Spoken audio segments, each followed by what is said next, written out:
Ky vit po rezulton pozitiv për sektorin e bujqësisë në rajonin e Shkodrës, me një rritje të dukshme të prodhimeve, veçanërisht në disa kultura të rëndësishme si gëruri dhe duhani.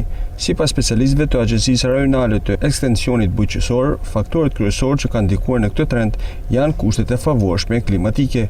Situata e bujqësisë nuk është të keqe, e mirë, pavarësisht se disa dameve që i paten disa ferment nga ngricat e vona të pranverës.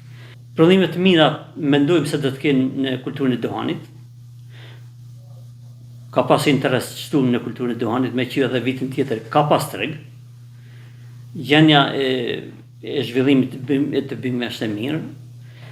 Mirë mendojmë se do të jetë edhe kultura e grunit. Sa i takon tregut, për disa kultura të perimeve nuk ka qenë ai i duhuri, thot Brahaj. Kulturat perimore kanë tregu sezonal dita e punë.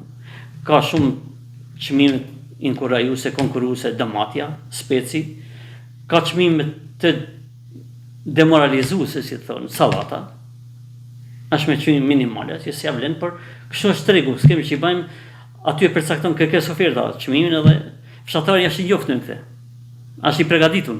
Ndërkohë shqetësues mbetet mungesa fuqisë punëtore. Më shumë ma problem kanë pas fuqinë punëtore Bashkia Martësia Madhe, që zona Martësisë Madhe, për sa i takon shërbimeve me bimë medicinale, sepse kërkon fuqi shumë punëtore, sidomos korja, mjedhja, edhe fuqia punëtore është përballu të marrë punëtor nga zona që ka të prisë punëtore.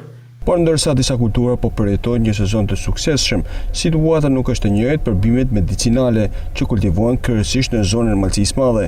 Interesi për kultivimin e tyre është në rënje për shkak të mungesës së tregjeve të sigurta për shitje.